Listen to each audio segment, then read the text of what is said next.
The year was 1944, and the world was burning. From the skies of London, filled with the echoes of air raid sirens, to the beaches of Normandy littered with steel and blood, millions of lives were caught in the storm of the Second World War. In a small village in France, just behind enemy lines, Claire Dubois, a young nurse, moved quietly through the shadows. Her home had been occupied by German soldiers, her family scattered, and yet she had not lost hope. Claire worked with the French resistance, carrying hidden messages and treating wounded Allied soldiers who made it through the forests at night.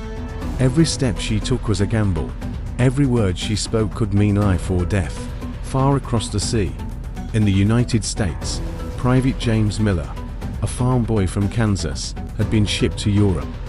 He carried in his pocket a crumpled letter from his younger sister, promising him apple pie when he came home.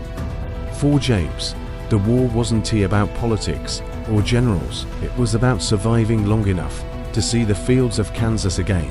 Their worlds collided on D-Day, June 6, 1944. James was among the soldiers who stormed the beaches of Normandy, bullets slicing the air, waves running red with blood. He was wounded in the chaos, a bullet grazing his side as his unit pushed inland.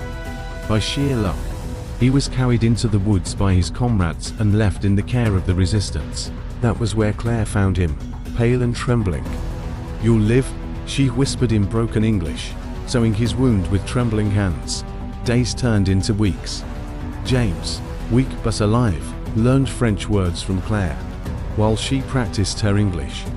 The war raged outside, but in the candlelit cellar where they hid, there was a fragile peace. They shared stories of home, Claire of vineyards and summers in Provence, James of wheat fields and open skies. For a moment, they allowed themselves to imagine a world beyond war. But war is merciless. German patrols closed in on the resistance. One night, the cellar door burst open. Claire was dragged away, accused of treachery, while James was hidden by villagers and pushed back toward Allied lines. Before she was taken, Claire pressed a folded note into his hand. Her last words were simple: "If you live, tell the world we did not bow. Tell them we resisted." Months later, when Paris was liberated and the Allies pushed toward Germany, James carried that note in his breast pocket. He never saw Claire again, her fate lost among the millions swallowed by the war. When the war finally ended in 1945, James returned home. The wheat fields of Kansas were golden again, but he was not the same boy who had left. He kept his promise.